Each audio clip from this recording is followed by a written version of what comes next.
Hello, everyone. Welcome back to another LNO Fireside Chat. I'm your host for today, Philip Berry, joined by Harris Hamburg and Cayla Larson. And they're going to tell us a little bit about themselves and their Aether Sprint project as they make it through the semifinals with the hope to make it to the finalists by next week. And Cayla and Harris, if you want to take it over and let us know a little bit about yourselves and a little bit about your project and what you guys are trying to get after. Sure, of course. Thank you, Barry. I'm Sergeant Larson. I've been in the Air Force for coming up on about 15 years or so. Since my fourth assignment. I'm munition systems or ammo by trade, and the project that we're working on is the mobile munitions production platform. My partner, Sergeant Hamburg, over here has got a lot more information after he introduces himself. I'm Sergeant Hamburg. I've been in for about 18 years. I'm also a munitions systems by trade. We're currently in our control section. So about a year ago, we were conducting this exercise for like the AIDS concept, and we kind of had trouble figuring out how ammo is going to conduct their AIDS operations with how we currently do our mundops. And the issues we ran into is the idea was to send 2 to 4 ammo trips to the 8 spokes, where that wasn't feasible with our current operations because we have to bring a munition assembly conveyor with us, and that requires a 50 by 100 foot improved surface, which we didn't really have in our ACE operation. It also requires 8 to 12 people to assemble, with a minimum time of an hour to assemble. And it's not the manning or the time that we had in this ACE environment. So afterwards, Sergeant Larson and I were just kind of small talking about, ways we could improve that process. And what we came up with our mobile munitions production platform. Basically, it takes the entirety of a Mac and a forklift and a trailer and puts it on this small platform that you can either load onto the bed of a truck like a F550, or it fits on the back of like one of our munitions trailers. It's called a MHU 110 trailer. And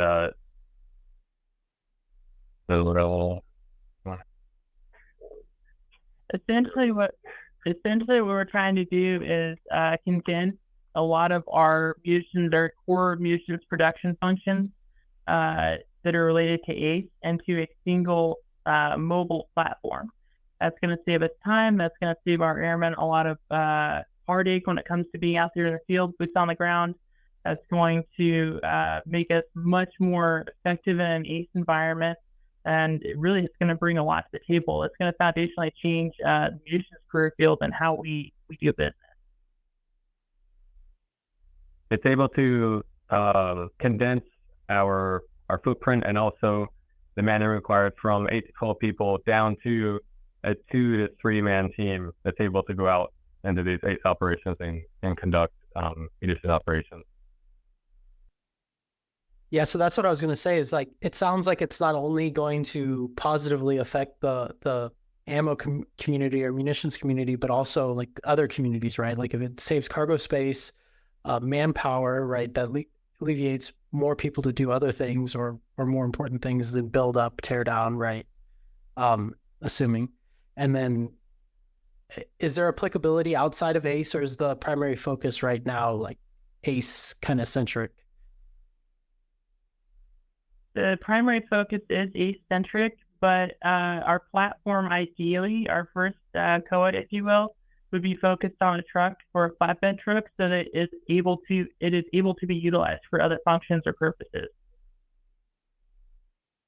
Very cool. And how far have you guys gotten so far? Like, what are some of your roadblocks or hurdles as you're making it through the Aether Sprint?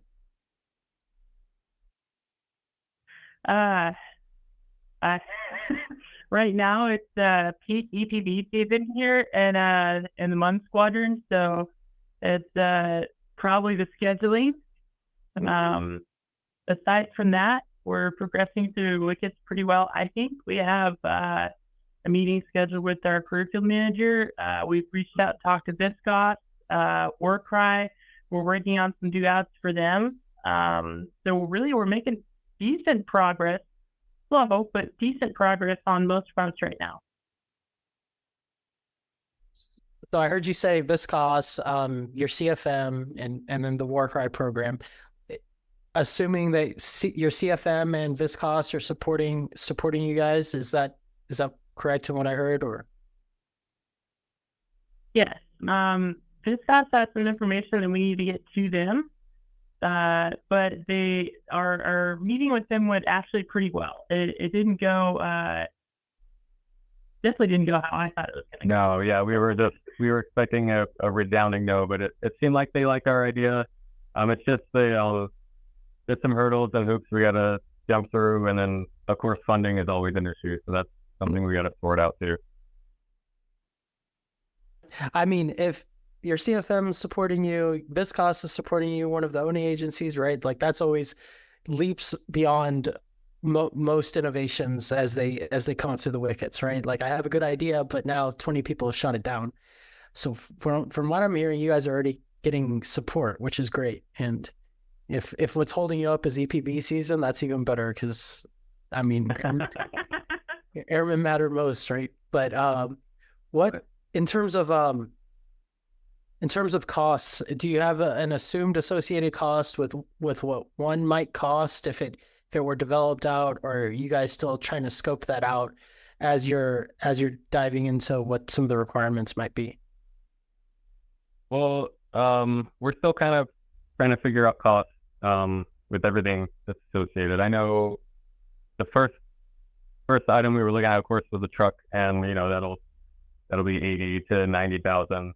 And then you still have to source some of the things like a hoist or a generator, or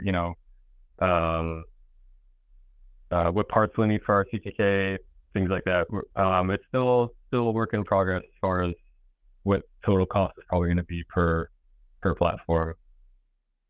I think after meeting with Warcry, their initial ballpark estimate was somewhere between $400,000 to $500,000. And that includes the initial design, scope, build, and then after that, the if somebody wanted to purchase that design and like build, it would be at a lower cost, I assume. Correct. Hopefully, we don't have clarification on that one just yet because we're still in the early stages. So that's probably going to evolve as we continue to refine that with them.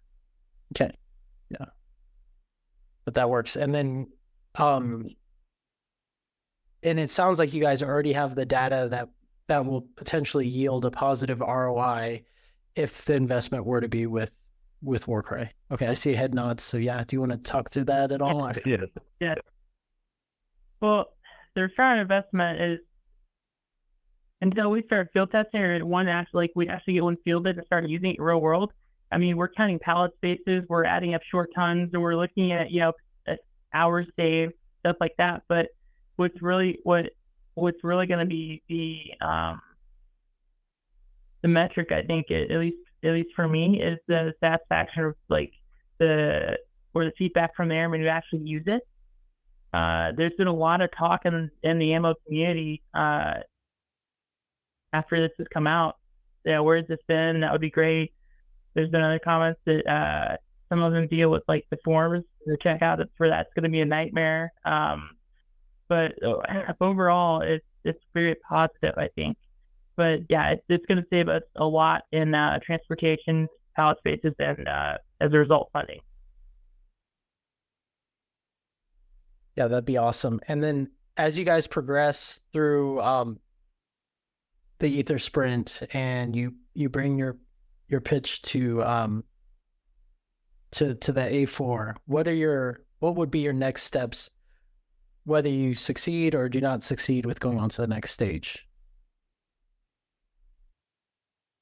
I think a good next step for us is to see how we can continue to advance the idea, maybe not exactly in that form.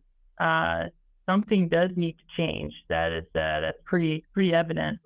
I don't think that is a hard no. I think that's a maybe not this route. So we'll get there. What do you think? Yeah, I think as far as like avenues, I mean, there's countless avenues we have to go through if this one doesn't work out. Well, it's just finding the one that works for us. Yeah. How the current process and the current equipment, do you guys know how long that's been around? How long that's been being used? Our current municipal assembly conveyor, it's in its third iteration. It's been used since the 70s. It's been at least the same basic design, just slight improvements on the structure. Yeah, it's made for more long-term deployments than like the ACE idea. Yeah, it's been around at least since the first Gulf War. Yeah, I was gonna say, I mean, if we're talking like even early 90s, right? That's probably across 3 different iterations of the types of deployment or the phases in which we deploy, right? Like we deploy very differently today than we did in the early 90s. So when we talk about updating process and updating how we move people, oftentimes we forget about the equipment and how that needs to change and be versatile as well, in terms of innovation and making things a little bit better, right? Like the process is one step. Sometimes the equipment gets forgotten about, and we end up with something from the 70s that needs a little bit more momentum. Yeah, for sure. The fun thing about this, the concept or the idea that we had, is that actually isn't necessarily a new thing. Kind of like the ACE concept isn't anything new. The inspiration for our project actually came from a piece of old ordnance equipment from World War II, when they were hopping around doing different things, and were basically dusting us off the shelf but adapting it to fit our current situation in the world. Yeah, actually, our first initial sketch was I went into paint and I took that platform off the World War II truck and I pasted it on the back of a flatbed, and I don't know, it kind of accelerated our idea, I think. Visually, it definitely helps. Oh yeah, for sure. If anybody shoots this down and says, innovation doesn't work, all these new ideas, just you need to pull up that old World War II sketch and be like, this is nothing new. Let's rewind the clock a little bit. Let's go back in time. Let's talk about what we were doing and we should have kept doing. But yeah, that's awesome. Yeah. That's awesome. Well, do you guys have anything else? Is there any closing thoughts or any kind of big shout outs you want to make before we wrap it up here? Oh man, closing thoughts. I'm excited and a little nervous to see where this goes going forward. Shout outs. Thank you to the Tesseract team, to you, Barry, to Sergeant Nash, everybody that's helped us move this along, coaches, everybody's given us input, support, inspiration. It's been amazing. It's been humbling. Yeah. I'd say the same. Certainly, Sergeant Nash, because we don't let's hit a roadblock with our idea, and then he came in with Aether Sprint, and we let him know about it. And he's like, "No, this is awesome. We need to push this forward." And he's kind of helped us get the ball rolling a little more than where we were at initially.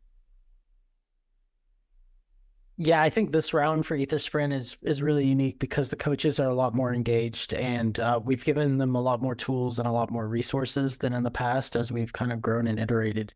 So I think it's really cool to see some of the coaches come back this year and be ready to go full steam in supporting the teams. And I think that's what's going to make you guys successful. Bottom line, whether or not you proceed to lower or not, like the momentum the coaches have already put forward on most of these projects, they're just as passionate as some of you that are like doing the thing, right? So I think that's the coolest part. Cool. And I think we'll close it here. I appreciate you guys' time and the shout outs, and thank you again for submitting for Aether Sprint. And I'm looking forward to seeing the outcome of this project. I think you guys are going to do great. Thank you. We're looking forward to it. Thank you. Really appreciate everything.